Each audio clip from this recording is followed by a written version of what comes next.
I got to be part of an amazing project recently. Last Friday, David Bruce, the composer and YouTuber, put out a video in which me and 4 other composers, David Bruce, Adam Neely, Nari Sol, and Tantacruel, all wrote a 1-minute piece based on the same theme. The theme was a really silly theme.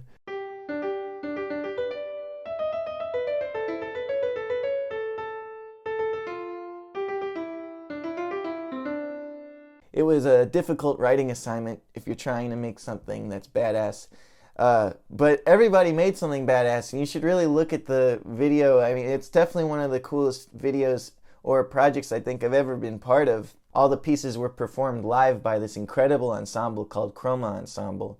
And so we're all dealing with the same instrumentation, the same ensemble, the same themes, but we got such different results. And I wanted to talk a little bit about my piece, some of the challenges I faced when I was making it, and also just the difference between the MIDI on MuseScore and the actual sound. Sometimes when we're writing in MuseScore, Sibelius, Finale, whatever you're using, if you're using notation, it can be really hard to imagine how the sounds of the MIDI are going to translate in real life. And it's rare, at least for me, to get an opportunity to really juxtapose my MIDI and real life audio side by side. So I wanted to jump in and show you some of that.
I felt like my final piece turned out really well when it was played by Chroma Ensemble, and I think one of the things they did that made it really work was they treated the dynamics a little differently than I wrote. They made it so that even though I crescendoed to a full forte earlier on in the piece, they made that moment not really a full forte.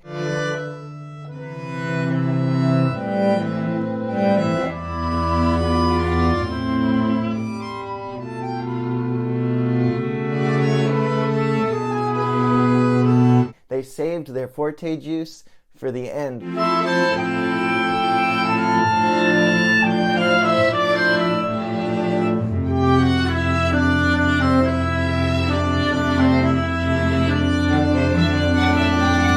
It was really cool that they made the shape like this.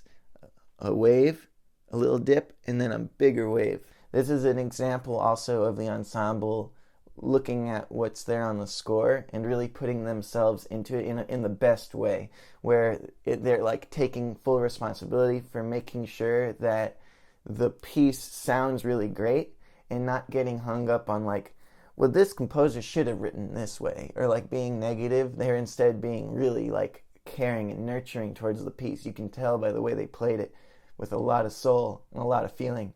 My initial concept was to take our shared theme and slow it down and make it into a bass line so that I could make whatever I want on top of it and make it sound really pretty.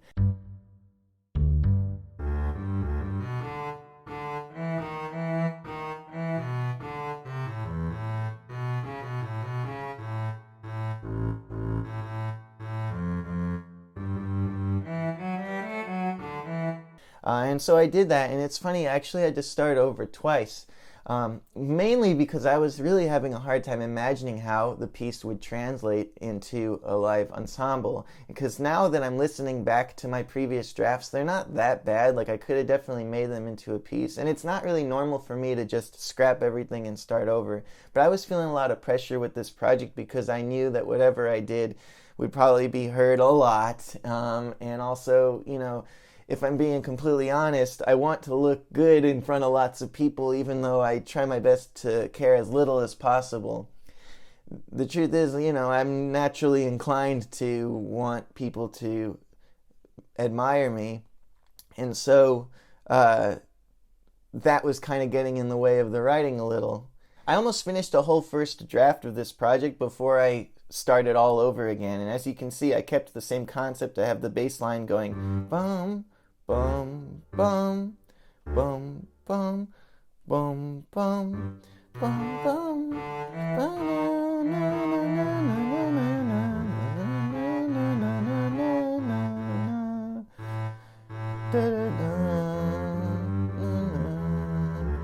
and so here's that whole draft I didn't use, that whole piece I didn't use.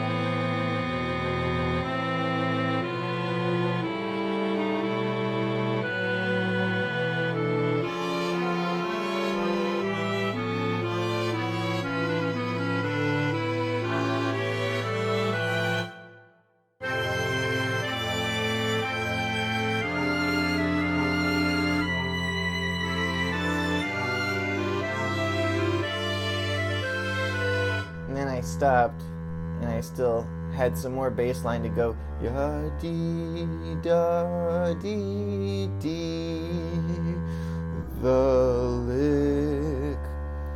And yeah, I didn't finish it. I think part of the reason why I rejected this draft was because I didn't have enough textural variety. Everyone was kind of playing together the whole time. This is actually not that bad or anything. It's fine, and I gave up on it mostly for, I think, just insecurity reasons. But I do like what I came up with in the end better than this. Everybody out there who's writing a piece and just feels completely stuck, it's okay to just start over, but don't throw out what you did so you can listen back and gain some insight later. Hope you check out David Bruce's channel, check out his video, it's amazing, and I'll see you in YouTube. I hope you're, and I hope, okay.